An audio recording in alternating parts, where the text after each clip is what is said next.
If you are in Donald Trump's cabinet, you have three main jobs: commit crimes for Donald Trump, cover up those crimes for Donald Trump, and lie on Fox News. And Pam Bondi this week and all weeks is doing all three, but the third one not so successfully, because Pam Bondi just threw Donald Trump and his takeover of DC under the bus with a shocking admission that is blowing up in Trump's face. We are going to get into it all, but before we do, if I could quickly ask you to leave a like on this video, and if you haven't already and you enjoy our channel, to hit that subscribe button, because it goes a long way in supporting our work. Now, before we get into the Bondi admission screwing Trump and an interview with Senator Elizabeth Warren that I'm very excited for you to see, I want to start with Robert Garcia calling out Bondi on all her many lies. This Department of Justice cannot be trusted and works at the direction of the president. And we've got to just start with those basic facts. What we received today is about 33,000 pages of documents. We understand that it is a batch of documents, and there are significant more documents that have yet to be released. And remember, the bipartisan vote to actually get the full subpoena and documents was supposed to be all at once, already delivered, unredacted. That has failed and not yet happened, of course. And so what we got today, and I think it's important to note that there's a lot of reviews still happening, it appears that a vast majority of the documents today are already in the public record. And so these are court transcripts, reports, already things that we already know. There may be some new information in there about some flight information or Jeffrey Epstein's plane. We're reviewing that, but it appears that a vast majority is in the public record. So nothing substantially new that we know of yet. We'll review those still throughout the night and the weekend. And so we understand that right now Pam Bondi can send us the entire set of documents, but refuses to do so. But what the Trump administration doesn't understand, that as much as they want to hide this full release, we know there are also hundreds of FBI agents that have been working on this case that know or are aware of the collection of these documents. So if they think they're going to hide, redact, and keep this information from the American public, it will come out and the truth will come out. Pam Bondi is simply an extension of Donald Trump. It is why it has been so funny to me that MAGA thinks that they can attack, go after, or complain about Pam Bondi without realizing that it's really Trump that they're mad at. And of course, she is going to do everything she can, use every lever of power possible to make sure that Donald Trump is hidden and that he's protected from any blowback from the Epstein scandal. But of course, doing that just brings more attention. Every promise they break means that we are going to cover it even further. And before we get into Bondi, Senator Warren had just that to say. And I think I remember he said he would release all of the Epstein files.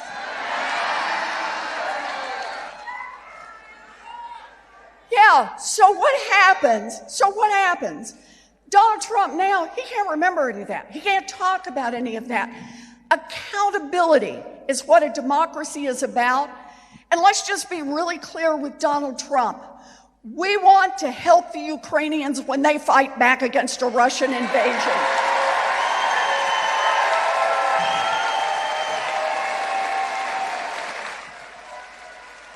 We want to put an end to the war in Gaza and feed those starving children.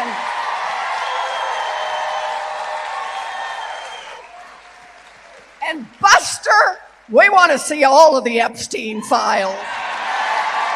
Although I don't think all of these issues necessarily need to be spoken about like they're interconnected, they are interconnected. It is promises made, promises broken. We are always getting screwed over for who? The billionaire class. That is who Donald Trump works for. And of course, he works for himself to protect himself. And in doing so, he has to accumulate as much power as possible for the purpose of intimidation. And that is exactly what his takeover of DC is about. It's not about keeping anyone safe. It is about helping Donald Trump.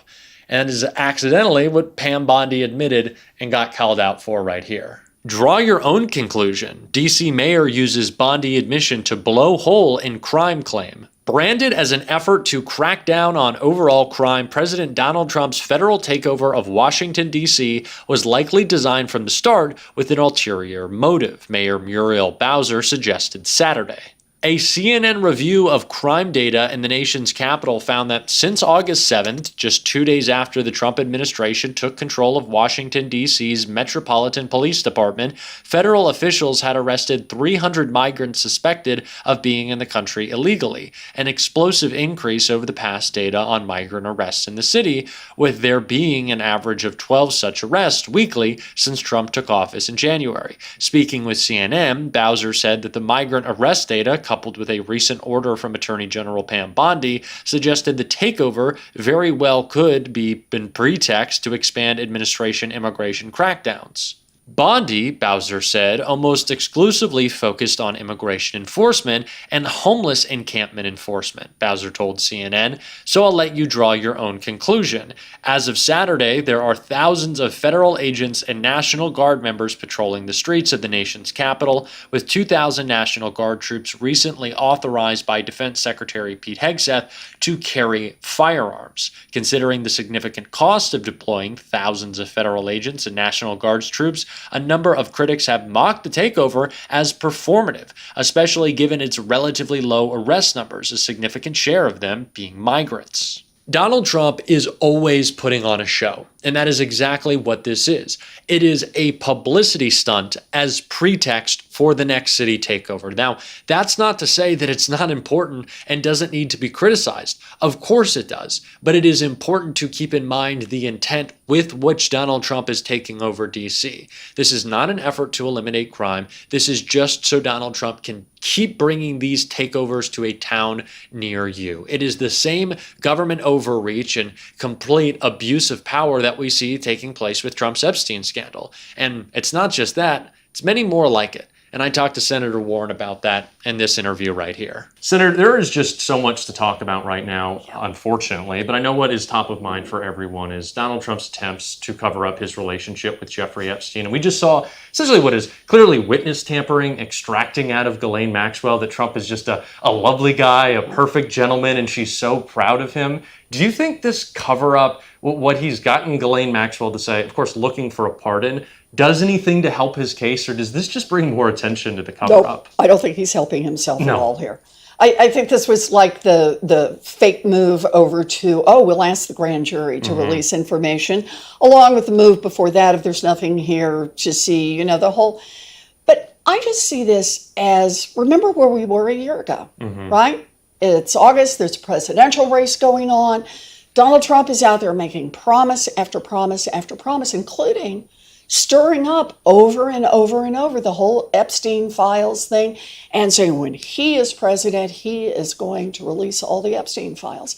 I think what we're seeing now is more people saying, hey, I remember what you said, now do it. Yeah, do you think we don't need to connect all of those messages together? Because sometimes I feel like this issue can stand alone, right? It is clear that this is a class issue. Donald Trump protecting the wealthy, the well-off, the well-connected, and himself, of course, because Pam Bondi shutting down this investigation didn't just help Donald Trump, it helped everyone else who more information would have come out against. So do you think that we need to tie in this betrayal to all the others, or do you think it kind of just stands alone? Look, I'm not sure it's an either or. It kind of depends on how much time you've got, but you can keep going through issue after issue after issue where Trump has said one thing, promised one thing, and then turned around and done the other. Look, Trump promised that he was going to end that war in Ukraine with one phone call, right? And how many Ukrainians have died since then? Trump promised that he was going to end the war in Gaza, right? And look what's happened. We're on day 215 of the Trump administration, and we're staring down a famine. It is time to end that war. Trump promised on day one he would lower costs for American families. Day 215, and the cost of groceries is up, the cost of utilities is up, the cost of housing is up, the cost of healthcare is through the roof, the cost of school shoes and backpacks and baby strollers are up. So I see this as much more, people are asking for some accountability. They want a reckoning. Yeah. They want to say, listen, Buster, you made all these promises, and people focus in on different ones. And the question is not just the content of each of them.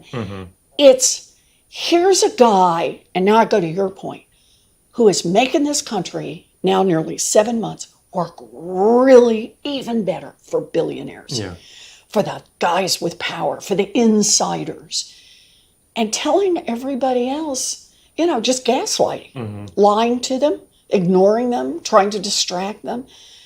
And I think more and more people are getting wise to that. And, they're saying, no, I'm not going to do this. I am going to fight back. Certainly waking up to the fact that everything he's done is for the billionaire class. Even, and I think this kind of went under the radar, but this is one of my conspiracies. You saw the Rose Garden is now like this shitty just kind of pile of cement that Trump has put together. And he said, oh, well, people don't like mud on their shoes. And it's like, well, I don't think anyone complained. To me, one of his rich buddies who called him up, he's like, oh, you ruined my nice shoes. My hand-stitched, excuse me, not my nice shoes, my hand-stitched Italian leather, rubbed with the butter of virgin cows. Do you ever notice how rich people love talking about like their leather and their wood? All these celebrity like GQ interviews, they're like, this wood was off a ship. But nonetheless, of course, Donald Trump is helping rich people no matter what it takes to make it happen.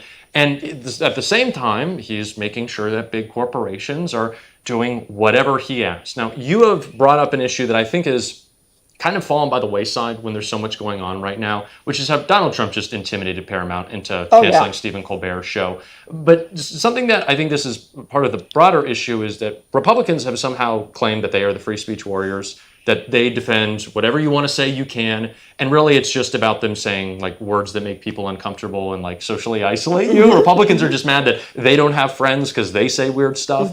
How do we reshape the debate around free speech to show that progressives are the ones who have always fought for this issue, and it's not Donald Trump and J.D. Vance? I'm so glad you raised this, because to me, this is where there should be a real investigation about what happened with Stephen Colbert. That Donald Trump is off doing his thing. Stephen Colbert makes a joke about it, pokes at him, and boom, right? The folks who want to be able to do this merger, this multi-billion-dollar merger, there's your billionaires coming in, say, we're going to shut this guy down. And look how he's done this over and over and over, right? He sues 60 Minutes for $1 bazillion, right? He sues the Wall Street Journal, for goodness sakes, because of what he doesn't like. Paramount feels like they got to shut down Stephen Colbert so that they can get their merger approved. And this is not like, I don't like you, I want to turn you off, I don't listen to the program. Everybody has a right to do that. You don't have to listen to somebody. You don't have to provide an audience if you don't want to. Except us. You do have to listen to us because we're right. But this is Donald Trump using the power of government to say, not you, and not you. And government has a lot of power in these cases, can make life better or worse for these corporations. And that has an effect on speech that is truly terrifying in a democracy. Donald Trump gets away with this, then who really does report the news accurately? Who does tell the jokes?